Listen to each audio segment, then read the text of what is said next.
broken ribs. She's got a broken nose. What kind of life did this woman have?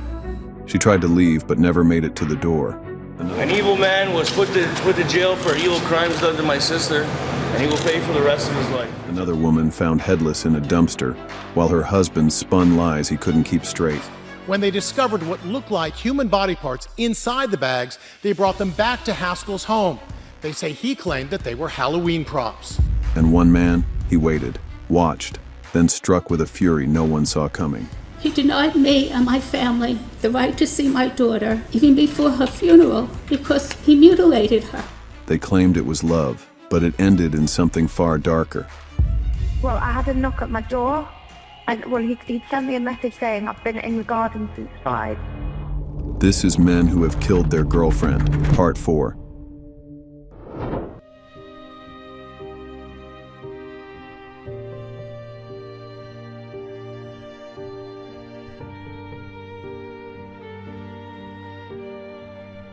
She's got broken ribs.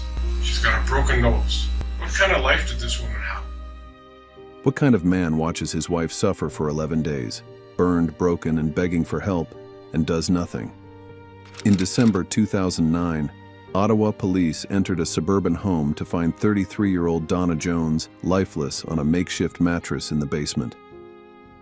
Her body bore 40% scald burns, multiple fractures, and 29 air rifle pellets embedded in her skin. The cause of death: septic shock from untreated burns. For nearly 2 weeks, Donna endured unimaginable pain while her husband, Mark Hutt, refused to seek medical help, actively preventing her from getting the care that could have saved her life. Hutt claimed the burns were an accident, the result of spilled boiling water while cooking spaghetti. But his actions, delaying the 911 call until Donna was already dead, spoke volumes. And it all started one day. I was making spaghetti in the kitchen. Friends and family had long suspected abuse. Once vibrant and outgoing, Donna became isolated and frail. Despite visible bruises and desperate pleas from loved ones, she remained silent, perhaps out of fear or misplaced loyalty. In June 2013, a jury found Mark Hutt guilty of first-degree murder, concluding the crime was both planned and deliberate. An evil man was put to jail for evil crimes done to my sister, and he will pay for the rest of his life. The justice system prevailed, and the dear Lord will take care of him in the afterlife. He was sentenced to life in prison with no chance of parole for 25 years.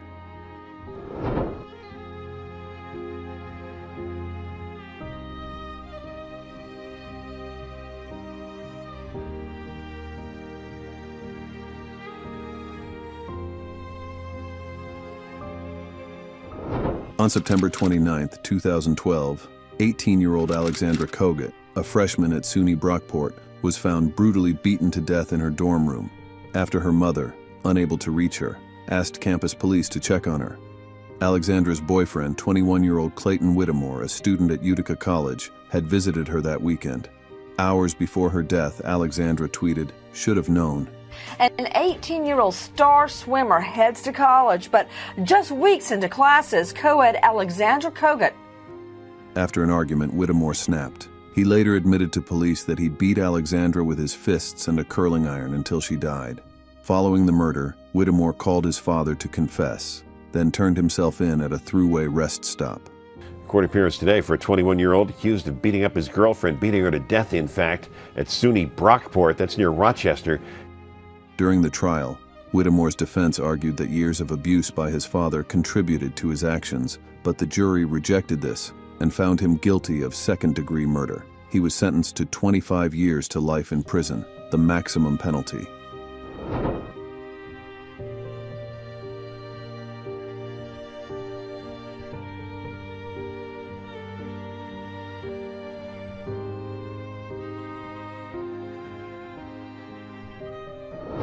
In November 2023, Los Angeles was shaken by the arrest of Samuel Bond Haskell IV, son of a prominent Hollywood executive.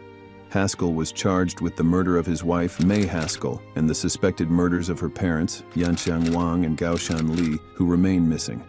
The chilling case began when day laborers, hired by Haskell to dispose of heavy black bags from his home, grew suspicious and alerted authorities after discovering what appeared to be human remains. By the time police arrived, the bags had vanished. Sam Haskell, the son of a former A-list celebrity talent executive, is now charged with 3 counts of murder in the gruesome deaths of his wife and her parents.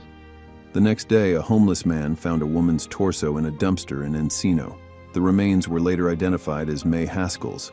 An autopsy confirmed she had been decapitated and dismembered, though the full circumstances remain under investigation. Surveillance footage captured Haskell disposing of bags in dumpsters around the city, further implicating him in the grisly crime. The workmen say they were paid $500 to take the trash bags from Haskell's home here in the Tarzana neighborhood of Los Angeles.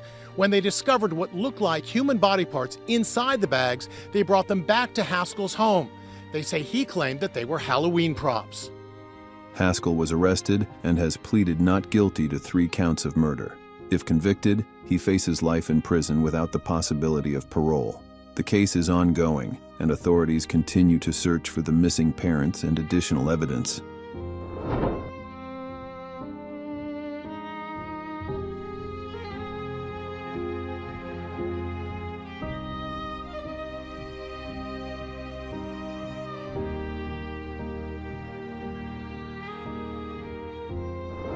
What if the system meant to protect you fails, and the person you fear most is already inside your home? On December 6, 2022, in Milford, Connecticut, 40-year-old Julie Manugg was brutally murdered in her own kitchen. Her ex-boyfriend, Ewen Dewitt, stormed into her condo and struck her 13 times with an axe. Julie's 17-year-old son, awakened by her screams, witnessed the aftermath and escaped by jumping out of a second-story window. Her 3-year-old son sat nearby, silent and in shock. Ben and Jen, the victim, 40-year-old Julie Manugg, lived in those condos behind me. Police say the suspect, 42-year-old Ewen Dewitt, was somehow able to get inside her home with an axe, allegedly killing her while both of her children were inside the home. Just 5 days earlier, Julie had been granted a restraining order against Dewitt after reporting more than 200 threatening messages from him in only 2 days. Despite her urgent pleas and the court order, tragedy struck.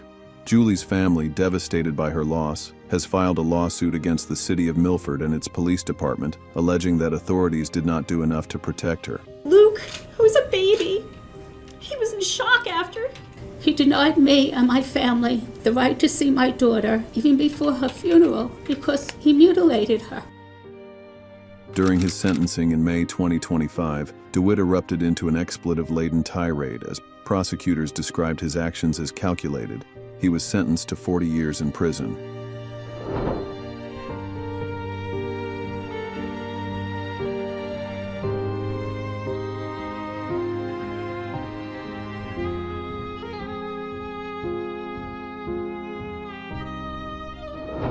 What if the man who once called you beautiful becomes the one who can't let you go, even after you say goodbye?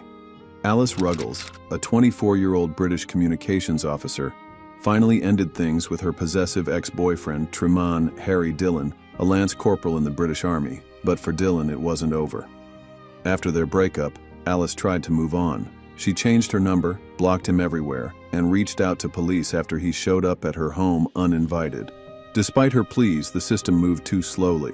Dhillon, unable to accept rejection, continued his campaign of stalking. Well, I had a knock at my door, and he'd sent me a message saying I've been in the garden since 5. On October 12, 2016, Dhillon entered Alice's flat through a window and attacked her, fatally cutting her throat in her own bathroom. The act was swift, brutal, and chillingly premeditated. He left Alice lifeless and returned to his barracks, as if nothing had happened. Right, who tried to contact her at the weekend? Harry Dhillon. Harry Dhillon. Dhillon was convicted of murder and sentenced to life in prison, with a minimum term of 22 years. But Alice's story didn't end there. Her family launched the Alice Ruggles Trust, now a beacon in the fight against stalking and coercive control. Alice did everything she could to protect herself. She asked for help, she tried to stay safe, but the system failed her, and she paid with her life. Do you know, we can't bring back Alice, and Alice is in our minds all the time.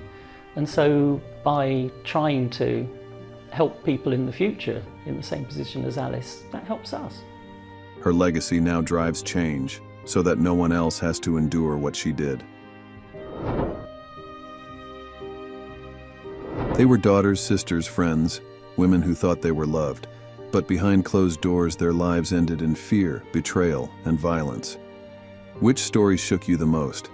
And how many more like these have yet to be told? We must keep speaking their names, because silence only protects the abuser. If this video moved you, like, comment, and subscribe. And check out the playlist for more true crime stories that demand to be heard. Thank you for watching.